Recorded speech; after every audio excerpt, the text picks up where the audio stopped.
Hello and welcome to today's RIMS webinar sponsored by Global Risk Consultants, Sustainability Without the Sticker Shock, Save Green While Going Green. I am Justin Smullison, host of RIMScast and the business content manager here at RIMS, the Risk and Insurance Management Society. I'm honored to be your host. A few notes before we get started. If you have a question for the presenters during today's session, please submit them by writing in the question box. Feel free to ask at any point during the presentation. Global Risk Consultants will reply to you directly following this broadcast. And also following this session, the recording will be available through the on-demand events page of rims.org. And all downloads and contact information will be accessible to the sponsor. And on with today's presentation. Today we will assess current and evolving sustainability risks, including climate change, by highlighting how some of the world's most successful businesses have implemented their sustainable practices. Our two fantastic presenters, Chris Mandel and Dr. Hannes Endriß, will delve into the financial impact of sustainable initiatives and consider the technological tools that can help with these processes. RIMS and Global Risk Consultants are thrilled to welcome a large global audience, and now I will hand it off to our moderator, Jared Shelley of Tuvsud. Thank you, Justin, and welcome everybody to our webinar. Today's topic is sustainability, but more directly, how to implement sustainability in your organization without costing you a lot of money. We'll examine the almost dizzying amount of sustainable frameworks and standards around the world, the benefits of including sustainability in your risk strategy, the massive impact of carbon emissions in real estate, and the benefits of green building and infrastructure assessments, which can help make sustainable efforts more affordable. Today's speakers are experts on these topics. Chris Mandel is founder of Excellence in Risk Management, an independent risk consultancy. He is the recently retired Senior Vice President of Strategic Solutions for Sedgwick and the founding director of the Sedgwick Institute. He is also full-time faculty at Embry-Riddle Aeronautical University, teaching ERM, and he teaches ESG at George Mason University. Chris has more than 30 years of experience with leadership roles at Liberty Mutual, Marsh, Verizon, American National Red Cross, PepsiCo, and the USAA Group. Thanks for being here, Chris. Thank you, Dr. Jared. Hannes Endriß has been leading the global and newly established Smart Sustainable Buildings business line at Tuvsud since October 2021, covering topics like green buildings, ESG, digital twins, and drone operations. Hannes has worked in construction and project management on various national and international projects. Most recently, he worked at a startup company as CTO and operated building information modeling capable software on all continents. He holds a doctorate in business administration from Liverpool John Moores University. Welcome to both of you, and thanks for taking time to do this. Please input questions into the question box on your screen, and we'll be happy to email you an answer or connect with you for a quick conversation. Apologies, but we had to record this a few days early on account of Hannes getting married. Congratulations, my friend. We do pledge to answer any and all questions at a later date. We really want to hear from you, so please get those questions in, and we, again, we promise to give you an answer. And without further ado, Chris, over to you. Thank you, Jared, and hello, everybody. Great to be here to talk about sustainability and the issues that Jared outlined. I want to go over now and begin with a little bit of a background on sustainability as it relates and is a derivative, really, of the ESG movement, if you want to call it a movement. And speaking of that, let's just make sure I can move my slides. So there we go. So you might be surprised to learn that, this goes back at least to 1970, if you want to count Milton Friedman's shareholder value theory as a part of corporate social responsibility, CSR. And it's got a pretty interesting evolution from there, things developing in the 80s, having relations to the Anti-Apartheid Act, which is more on the social side. In the 90s, the development of the Domini 400 social index. In the 97 period, the Kyoto Protocol, where 192 companies got together to work on trying to limit greenhouse gases. And then in 2000, the United Nations Global Compact, which is really the alignment of 160 countries around environmental goals that were established at that time, at least preliminarily agreed to. And then in '04, there was a global compact agreed to. In 2011, SASB launched standardized accounting and measurements across 77 industries for ESG-related topics. And then the big kahuna, as I like to think of it, was that in 2015, the United Nations launched its Sustainable Development Goals, known as SDGs, which really was something that came out of the Framework Convention and the Paris Agreement, which I'm sure most of you have heard about. So, now I would say that the SDGs are, kind of the main captain of the ship, if you will. So the United Nations is very much in play here, partnering with organizations like the World Economic Forum. In 2020, as we all sadly remember, you had COVID-19, and I think with that and the social justice protesting at that time was really just accelerating more focus on corporate social responsibility and these elements of ESG, with involvement by major corporates, which are all pretty much members of the World Economic Forum anyway, and really deciding how they wanted companies to respond to some of these initiatives. In 22, what we began to see was pretty significant pushback in the US relative particularly to investment strategies and restrictions. So, interesting history. Let's see. So those SDGs are depicted in this graphic, which you've probably seen before, 17 goals. I won't enumerate all of them, but basically this is the Agenda 2030 for Sustainable Development coming out of the United Nations, which you can think of as a blueprint for what they call peace and prosperity for the people of the planet now and into the future. And I think relative to our agenda today, what's worth noting is number 6, which is about efforts and goals around clean water and sanitation. Number 7, which is about affordable and clean energy. Number 11, which is about sustainable cities and communities. Number 12, which is about responsible consumption and production. And then particularly number 13, which enumerates lots of things around climate-related activities and goals. So global frameworks and standards are many, and it's really been part of the problem with the community involved in these initiatives, trying to get everybody on one page. And this has been going on for the better part of 10, 15 years. And so this list of entities was actually much bigger just a few years ago. So there's been some consolidation, particularly around getting primary standards in place, trying to get consistency around even the language for this discipline, if you want to call it that, but particularly the disclosure and reporting requirements. So in the graphic here, you see kind of 5 levels of what these organizations tend to focus on. And I'm not going to go over them all, but the first part is about global sustainability frameworks, where organizations like the IFC have a sustainability framework that is followed by many. On the second level, you've got regional and national regulation. And in the United States, the Securities and Exchange Commission is a leader in that realm, as well as the state of California, quite frankly. And we'll cover a little more of that later. On the third level, you've got really the reporting standards that involve the World Economic Forum, GRI, EFRAG, and many others. And so you get a graphical sense of why there's a lot of work to do here in terms of getting this consolidated further and getting people on a single page of how do you disclose, how do you comply, how do you measure, and what do you measure, frankly, because ultimately it kind of begins and ends in measurement, and being able to measure both qualitatively and quantitatively is part of the continuing challenge.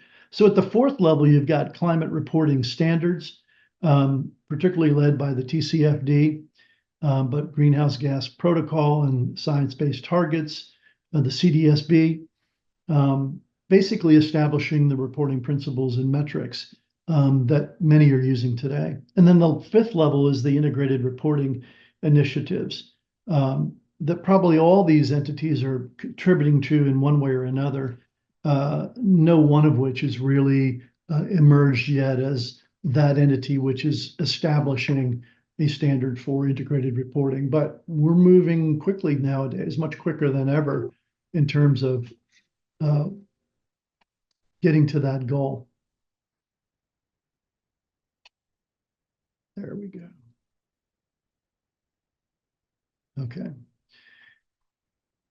So, BlackRock, I'm sure, one of the probably the richest company in the world in terms of total assets, 10 plus trillion, I think. Well, Larry Fink, the CEO, issued a letter to shareholders back in 18, and he said, a company's ability to manage environmental, social, and governance matters demonstrates the leadership and good governance that is so essential to sustainable growth, which is why we're increasingly integrating these issues into our investment process. So he went on to say that companies really had to understand and ask themselves, what role do we play in the community? And are we managing the impact that we're having on the environment? Are we creating a diverse workforce? Are we using behavioral finance and other tools in order to prepare people for the future? And I think that includes the future of taxation, because carbon tax is a very big part of at least the E aspect of ESG. And that, of course, is driving a lot of people's reactions, as well as the investment elements that are telling, companies how they should invest or, what they can invest in. So needless to say, a very influential letter now, even though it's now 6 years old. It is what it is. But I think BlackRock remains influential in this business. Okay. Sorry about that, folks. This slide movement on my end is very clunky. There we go. So let's just put some terms or definition of terms and answer questions about ESG, just to make sure everybody understands where we are and where we're going. So, ESG, environmental, social, and governance, begins with the E, and that is the environmental element. And I would say ISO 14001, which is the ISO standard for environmental management systems, is a big driver here and drives elements like positive corporate image, where organizations that follow it are trying to make a commitment to their environmental responsibility, ideally enhancing their corporate image. Secondly, improving leadership and employee engagement, another element of it, which the standard requires that senior management be engaged so that environmental management systems have a chance of succeeding as they're deployed. Thirdly, improved compliance with legal requirements is another element of the ISO standard, and basically provides a framework for identifying, monitoring, and complying with relevant environmental regulations and requirements. And lastly, the rapid improvement in process or continuous improvement is a core element of this as well. So, as I like to say, this E is a big driver, maybe the main driver in ESG. But let's go ahead and move on to defining the next element, which is the social element, the S. And that addresses things like running ethically sound operations from the top down to get investors to trust you, to enhance performance, and to benefit local communities as a focal point of corporate social responsibility. It involves diversity and inclusion. And I think we've all learned what DEI is, right? Gender, age, and race diversity for theoretically long-term competitiveness of the workforce. Health and safety elements, which, centers on operational excellence and robust risk management, again, driving theoretically long-term value. Ethical supply chain, where ideally you would pledge to work only with suppliers that adhere to social standards, such as human rights standards and the like, which, again, all of which are not necessarily one standard that everyone's agreed upon, but has many, many tentacles and elements. And then lastly, contributing to the local community, supporting local charities, employing people and talent locally, sourcing your raw materials from local supply chains. So that's the S element of ESG. And then the final G element, governance, is where we round this out, where the focus is. And if you think about governance, I mean, I always think about it as how we get the work done. Some people think governance is the label for boards of directors activities, and that's an element of it. But I really think of it as how the work gets done. And so it involves transparency in our structure, our operations, and our performance, and identifying who the relevant stakeholders are in those efforts. It involves accountability, which means informed decision making. And from a risk manager's point of view, it's risk informed decision making that enables the right people to make the right decisions and hopefully the better decisions because they are risk informed and better informed. It involves stewardship, which is a holistic view of the business managed not just for shareholder interests, but managed for stakeholder interests as well. A key aspect of what the World Economic Forum would label, the ESG central focus, stakeholder interest. And then lastly, having a culture of integrity, ethical behaviors, effectively compliant with relevant regulations. So that's ESG. Hopefully, you have a little better understanding of that now. But I want to now move to the issue of resilience and begin to connect the dots for risk practitioners and risk professionals. Because I think the discipline of risk management has recognized that one of our ultimate goals is really building resilient organizations. So what is resilience? Well, very simply, it's the capacity to recover quickly from difficulties and being, very enabled to do that, being tough, right? Ostensibly. And so if we think about it in the context of global warming, for example, we get to, this issue of if global temperatures rise above 3 degrees or by 3 degrees by 2050, we've got implications for GDP, and a decrease of potentially 18% as it's measured by some.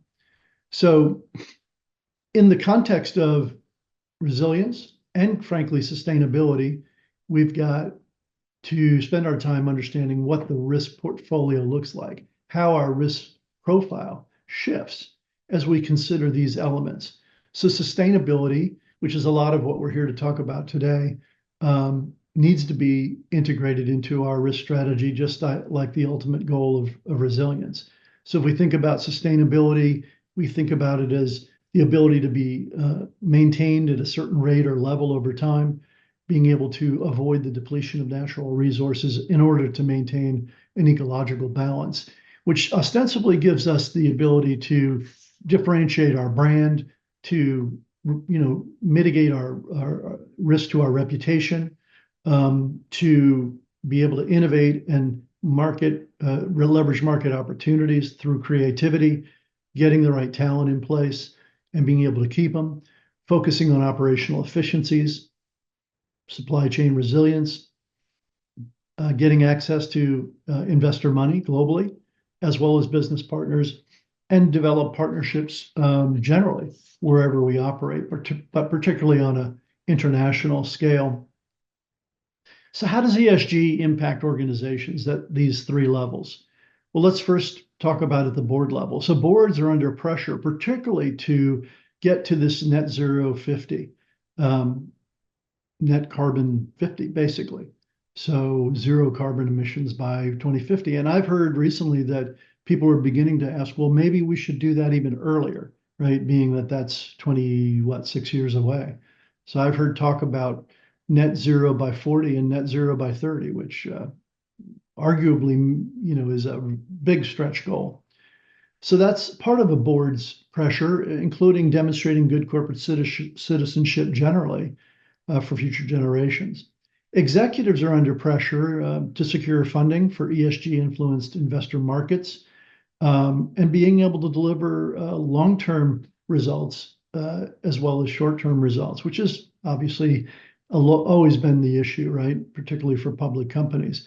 But I would argue that the executives are particularly challenged with, and will probably be more so in the future, answering tougher, deeper, more challenging investor questions about the future, particularly as it relates to ESG.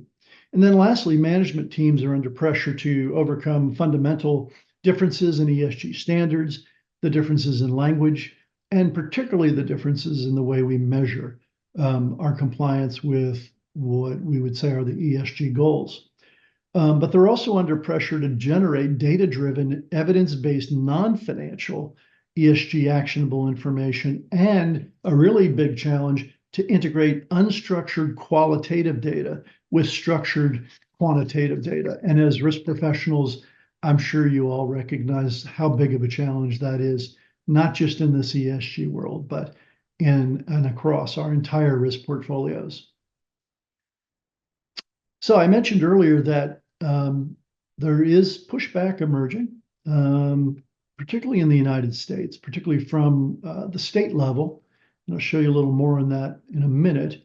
But remember, this whole thing's been evolving for a long, long time, driven by the Sustainable Development Goals of the United Nations, most particularly, at least in the last 15 years. And frankly, it's a lot about the E and less about the S and G, although, that's my opinion. Everyone has their own. I think, there is the carbon tax focus, as I mentioned earlier. There is the fact that there is contradictory science out there, some of which has been suppressed, more of which is now emerging to give a different side of the story, which is affecting decision-making here, affecting a lot of what I showed earlier. But the narrative is being driven primarily by the World Economic Forum and the media, at least what's considered the prevailing narrative. And yet that major pushback is really gaining steam, particularly in the US. And so you see in places like New Hampshire, a model bill emerging to prohibit financial institutions from discriminating on the basis of non-financial factors, many of which would be represented in an ESG world. All of this stuff just really complicates the response for organizations, its leaders, and as a result, risk professionals as well. Here's a graphic that just depicts what was in a few years ago anyway, the 23 states that had legislation moving related to what some would call anti-ESG, anti-social credit score efforts across these 23 states. I think there's actually a few more that have been added since. Some legislation's been passed, others haven't, and you guys probably know which states are being most aggressive about that. So what are the US climate goals? And this, of course, comes out of the current administration. But again, it's to get to net zero carbons by 2050, which ostensibly is a worldwide commitment. But it's also to get to 2005 levels of emissions by 2030. And that's part of the acceleration I was alluding to. It's about adhering to the Paris Climate Accord. And I think for those of you that follow politics, you may remember that when Trump was in office, he pulled us out of the Paris Climate Accord, and I think Biden put us back in. So there's just a little sense at the very top of how this teeters back and forth. Compliance with the United Nations reporting and transparency requirements. And, I think the point I focus on here is, yes, they're driving this ship. Yes, WEF is driving this ship, but I'm not sure who elected them to do so. And so, this whole country sovereignty thing is at the heart of a lot of this stuff. Who's doing what on whose orders, right? So something to think about. And then lastly, the US goals are to increase adaptive capacity, to enhance resilience, and to reduce vulnerability to climate change. So why net zero emissions targets? Well, the United Nations framework for climate change stated an objective that effectively established a collective net zero GHG, which is greenhouse gas emissions, some time ago. The objective, as they stated it, was to stabilize greenhouse gas concentrations in the atmosphere at a level that would prevent dangerous human interference with the climate system. It also meant requiring the balance of gross emissions of greenhouse gases minus the removal of greenhouse gases from the atmosphere was necessary to get to that net zero target, to halt any accumulation of those emissions. So that's at the heart of this issue relative to the E and ESG. The date would be determined by policy decision on what constitutes dangerous and what constitutes interference with the climate system. And of course, another point of controversy because there's lots of opinions on that. So U.S. climate mitigation activities have, as you might have guessed, started back in probably 2013 with California's cap and trade. They were the first to have, I think, vehicle emissions as well back in 2009. And as I think many of you recognize, I used to live in California. What starts in California usually rolls eastward over time, and so it has.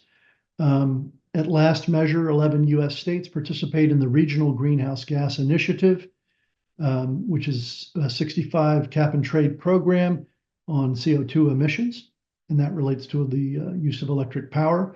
30 states or 3 U.S. territories in the District of Columbia have mandatory electricity portfolio standards, which require a minimum amount of electricity be generated from renewable sources. So those are just some examples of what's going on within the U.S. with respect to mitigating these issues that we're talking about. There are also other proposals in the United States that have included carbon pricing frameworks, often referred to as cap and trade programs, addressing greenhouse gas emissions, sectoral approaches such as clean energy standards, funding of tax policies that support the abatement of greenhouse gases, efforts to increase adaptation to climate change goals and impacts, and ultimately global or international cooperation. So for risk professionals, we want to end my portion, which is what I have been all my career, a risk professional, as to understand a little better about this intersection between enterprise risk or risk management and ESG. And so for me, and see, these are my opinions, so take them for what they're worth. The evolution of black swan probabilities is a driver here, because as we know, whether they're black swans or white elephants or gray rhinos, those rare events or previously rare events, when they occur, can be quite destructive. And so they become a larger part of our focus going forward. We are interested in we're seeing an increase in operations of product exposures that have to be part of our concern about our own risk profile and portfolio and how we need to focus on managing that more effectively. We are seeing increasing risk to our brand and reputation, which is more of an intangible risk, but a very real risk to leadership and to how you define resilience in your organization. So that's an increasing focus of our mitigation efforts and why we need to have a seat at the table of ESG, if nothing else. We are also seeing an increased frequency of losses related to ESG sources. Some losses have been shown to have dramatic impact on market prices for our stocks, for those that are public companies. And generally speaking, there continues to be a misalignment between risk reporting and ESG reporting, which from our point of view, and mine personally, since I kind of view ESG as a subset of risk management or ERM, we need to help drive out that misalignment and get to a better alignment through cooperation with other functionaries who contribute to and often have better control over ESG related activities. Oops, sorry, go back one, there we go. And then a few more. Overlapping challenges with risk quantification, which has always been part of our challenge, continues to be, although I like to say we'll be able to measure risk effectively when we recognize it's going to be a bit of blended qualitative and quantitative.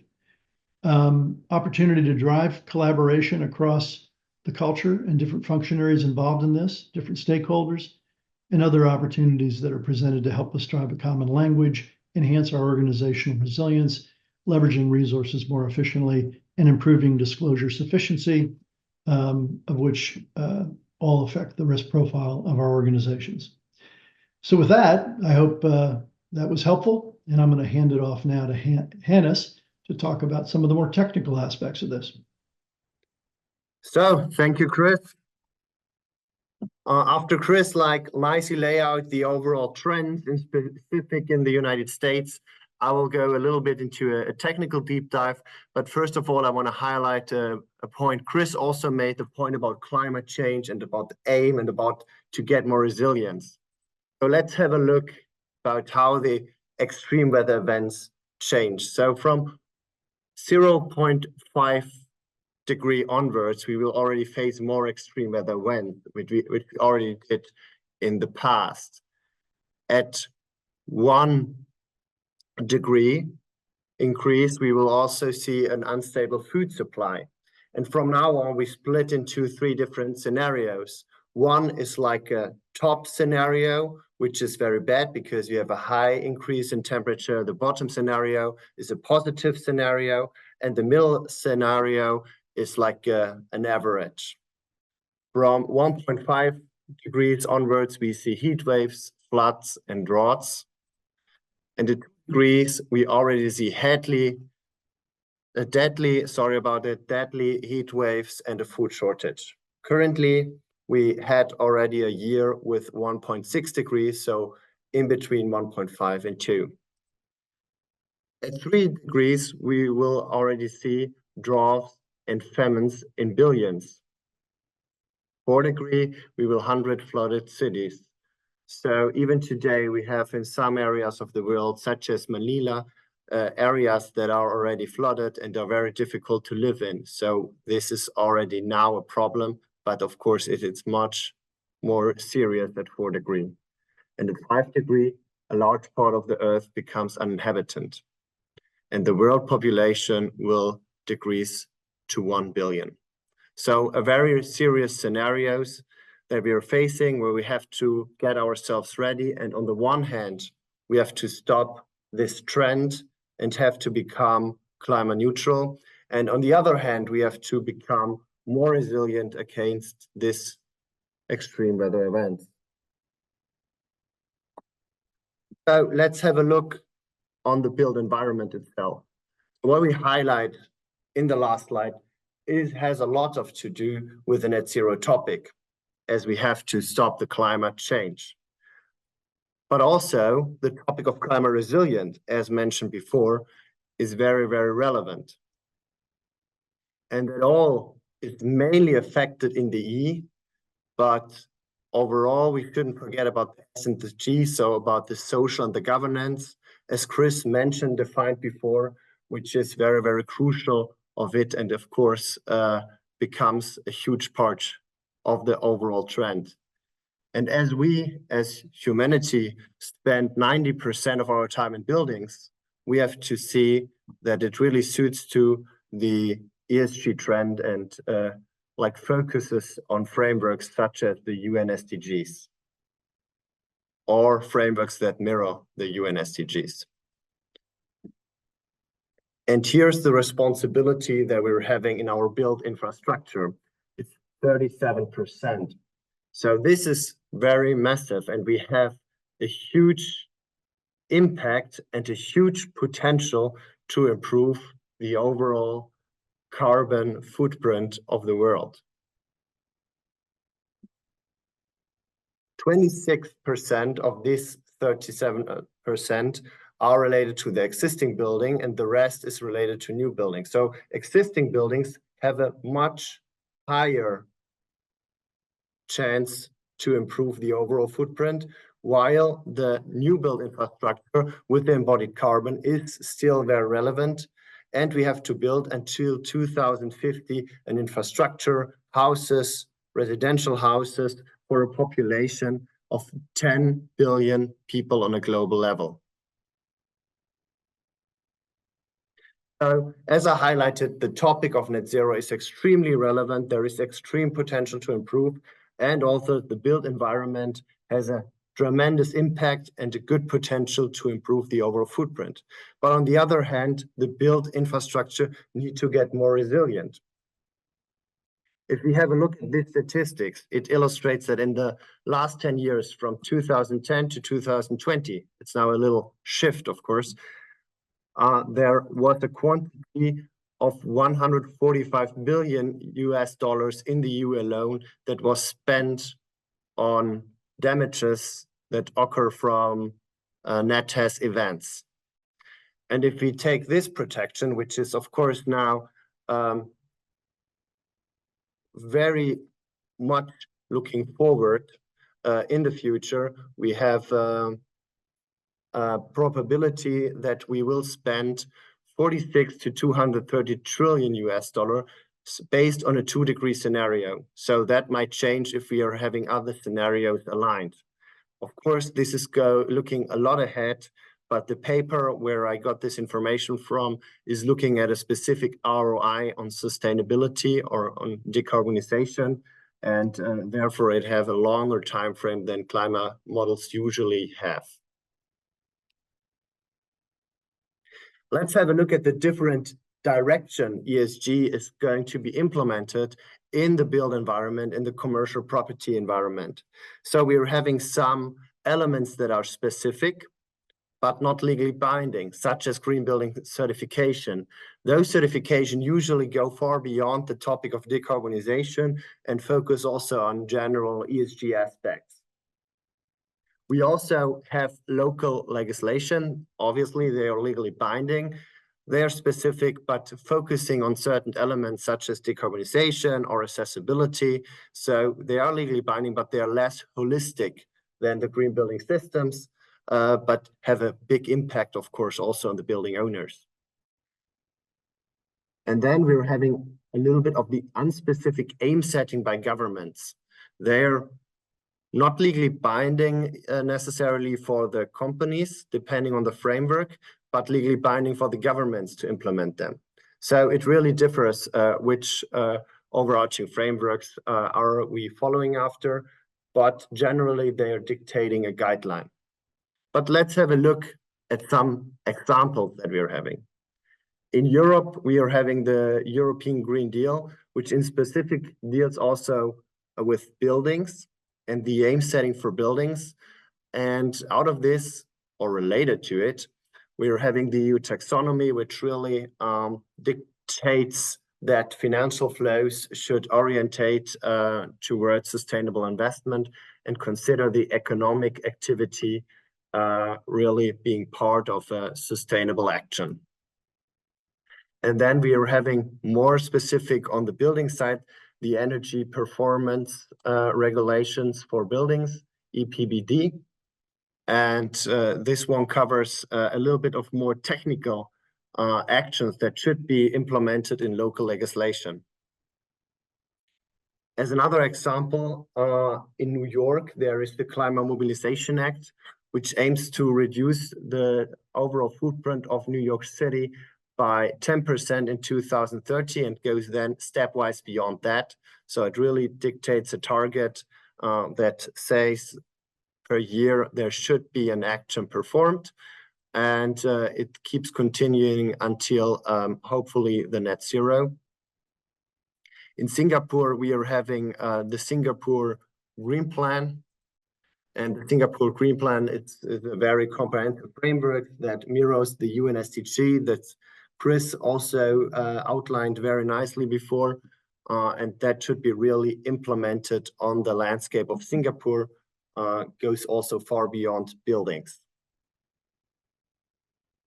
And if we are really looking at how this is mirrored on the local legislation from the EU taxonomy, we are having a lot of local legislation adopting it. For instance, in Germany, the GEG, Gebäudeenergiegesetz, or in Germany, or in France, sorry about it, the DEET and the ENR, which also having elements of the European Building Performance Directive aligned.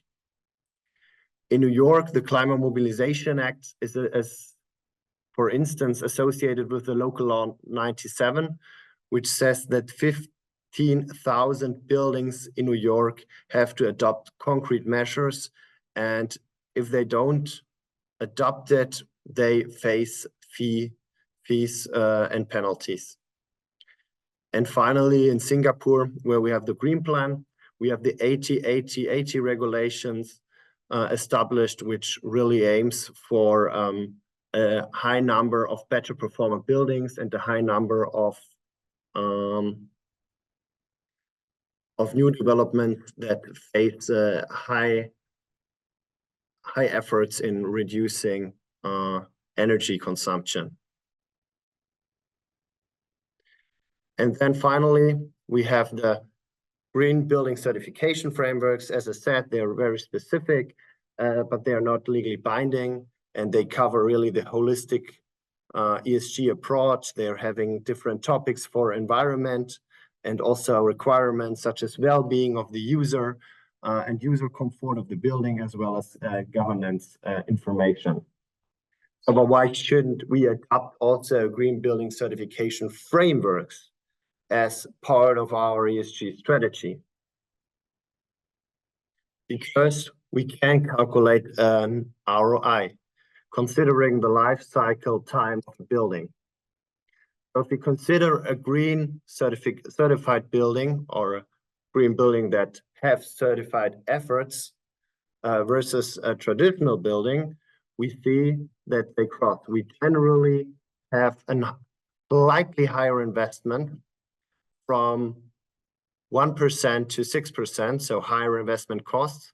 But over the whole life cycle span, we can resolve that because we are having massive savings in resources such as waste, water, and energy. We are having in a lot of countries a carbon footprint. In Europe currently, or in Germany, we're having 110 euros per ton. And then we're having materials that we can reuse and really give them into a circularity.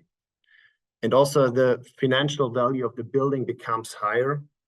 So we're having a 7% higher building value itself, and up to 12% higher building rent, and up to 40% higher user comfort or user convenience.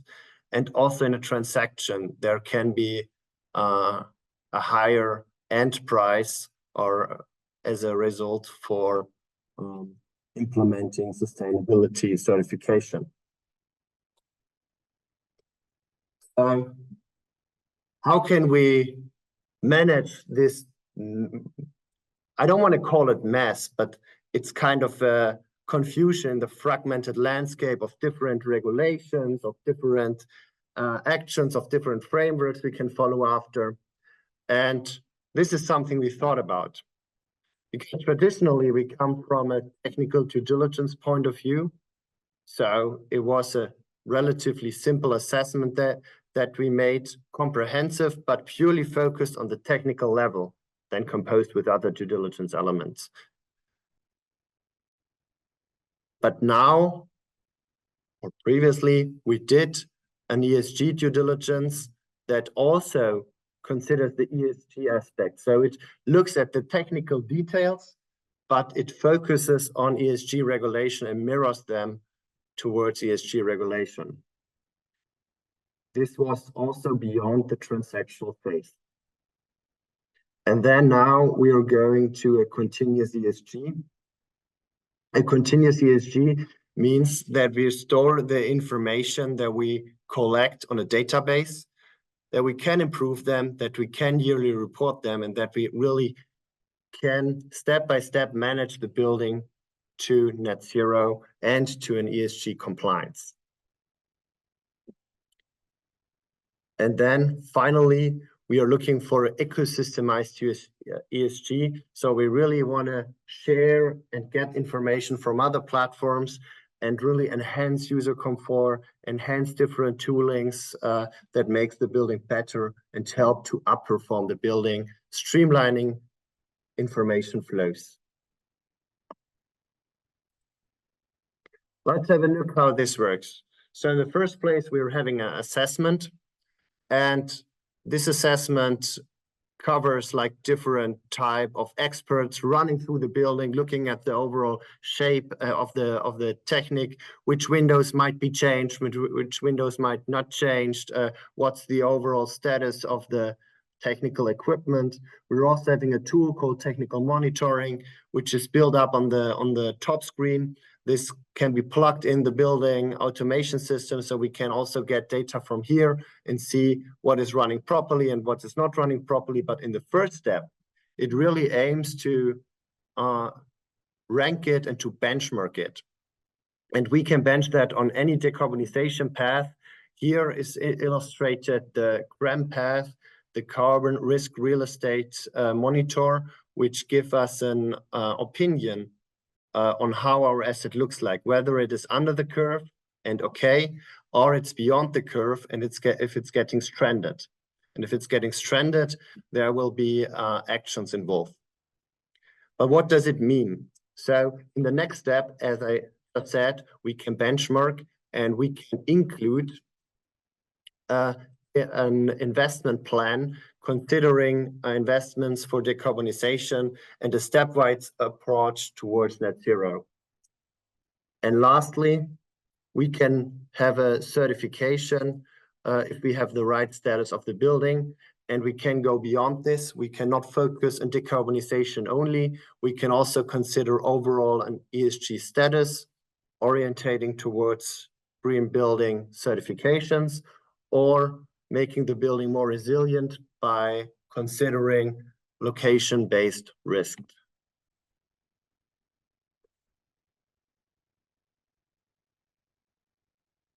And this is an illustration of how it looks like in the platform. So all the information about the buildings are stored.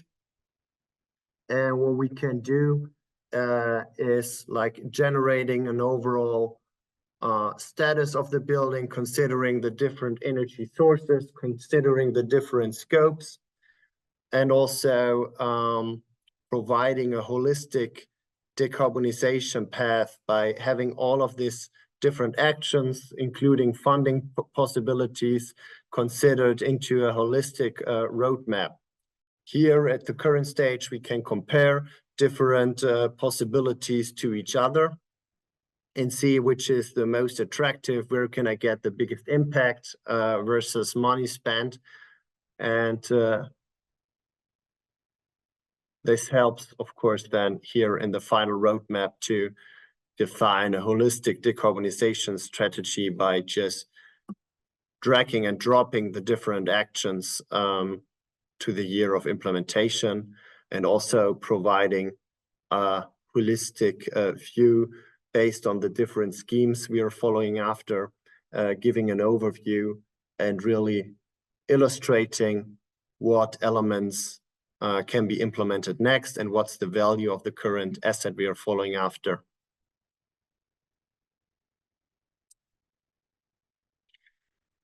A great case study that we did and that I also presented together with a corporate real estate manager of ThyssenKrupp at the Bosch Connected World was this example in Kiel, where we had 5 different buildings in a single location, and as an action we simulated a PV and a conventional heat supply, and that will lead.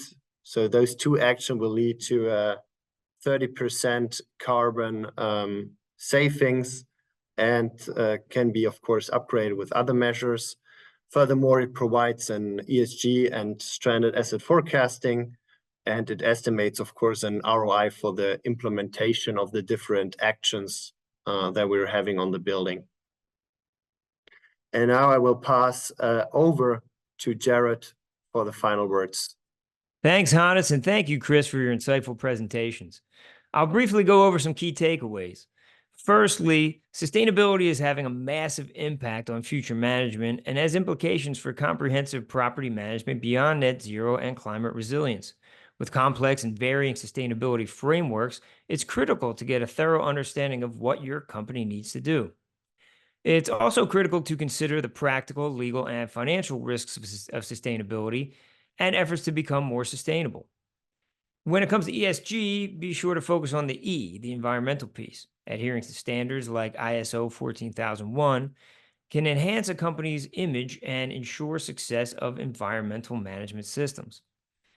Experts and the right digital tools can help you manage an ESG compliant portfolio. As Hannes mentioned in his presentation, green building and infrastructure assessments help companies understand carbon emissions and compliance with sustainability frameworks. And always be ready to manage the residual risks of ESG, not just the direct ones.